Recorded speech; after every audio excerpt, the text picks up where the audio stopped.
My direct-seeded beans are coming up. These are Cherokee pole beans. And they're looking good. Let's go back here, it's a little bigger. These are all overgrown radishes. The plan is to let these go to seed so then I can eat the seed pods, and then I'll pull them because they're kind of sprawling all over this bed right now. But I figure since they didn't form root bulbs, it's the best way to use them. Got some chard growing here. Here's some amaranth. This whole mess here is a lot of green wave mustard. We've got some borage. The borage is starting to flower. And over here, I've been picking some radishes and carrots, thinning out this patch. And these will go in dinner tonight, the greens. And here are those crookneck I started from seed. They're putting in a lot more leaves, but if you notice, the leaves are still very, very small. So I'm actually not sure if this is going to be a productive plant. These are both pretty stressed by having to be in the greenhouse for longer than I planned due to our last freeze being basically 3 weeks later than it was supposed to be.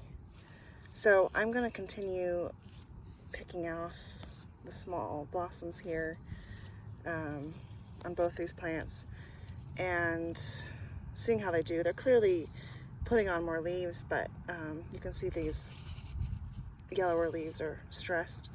This soil is extremely fertile, so there's also a chance it's just too nitrogen rich for them. But we will see. Put in this tomato about a week ago and it's doing well. Right next to it we've got a calendula that looks like they'll be blooming soon. I really love having the calendulas in the garden. They repel pests, and as I had mentioned in a previous video, they're edible. The whole plant is edible as well. These are my carrots. I'm thinning them out, and here's are some younger ones that I succession planted. Here's a radish that did not form a root. That's fine. I can actually eat some of those greens. I did throw some extremely old zucchini seeds. These are seeds from 2019 just down in here. And it looks like I have one little volunteer, although he's kind of yellow around the tip, so I'm not sure he's gonna make it, but oh no, there's another one.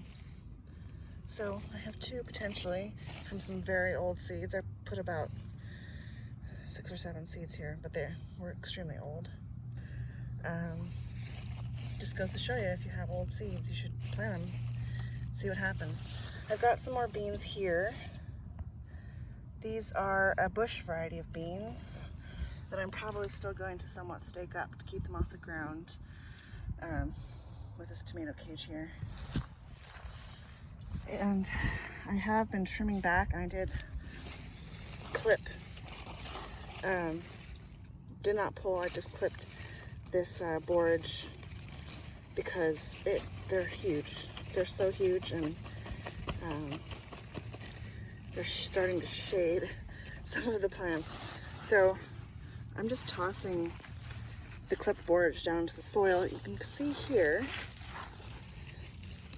here's another old borage plant that I tossed into the soil. They rot quite quickly. Note that they will be eaten by insects and could attract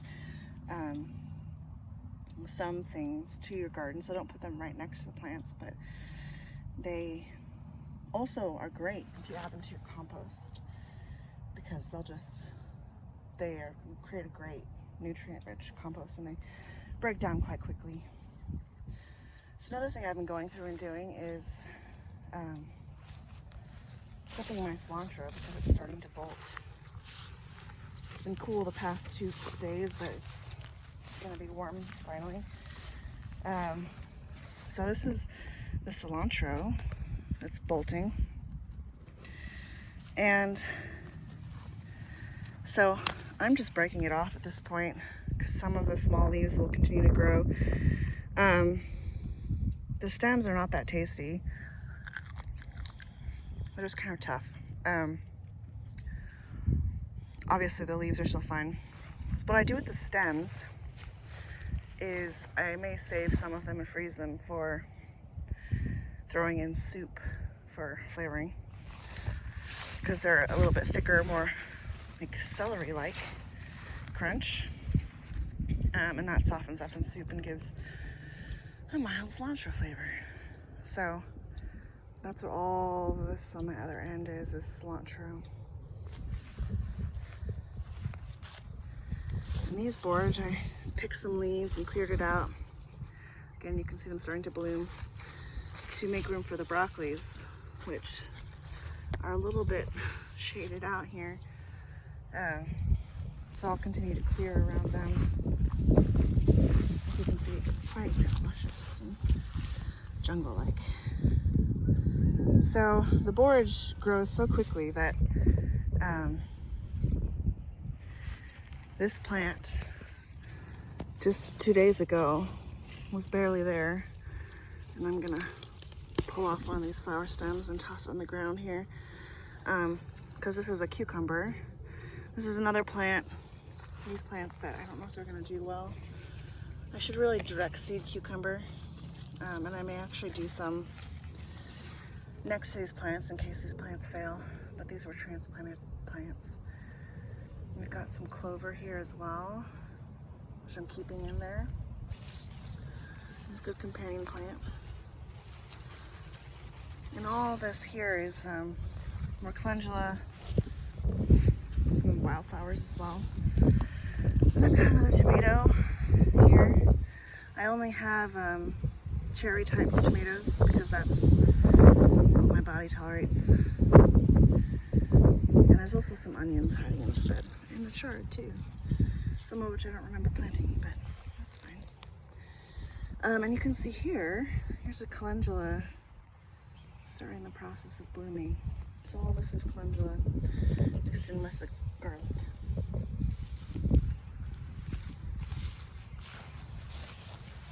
Now it's time to pull these radishes as well.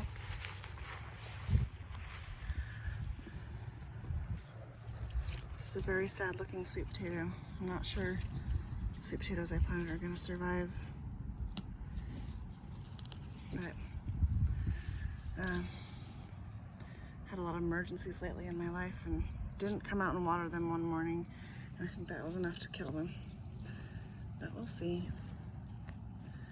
There's some really attractive radishes that will be delicious. So at this point I'm not going to continue seeding radish because it's going to get too warm for them. But I have a bunch of different radishes that I'm going to plant in fall. I got a bunch more varieties that I haven't tried before. Gonna pick some lettuces too.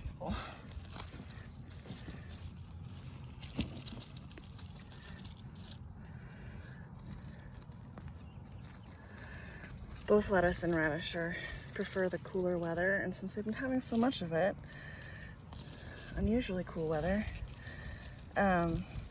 I've been getting a lot of lettuce and radish, but that season is finally done, so this will all go in dinner, and some of it will be stored through freezing.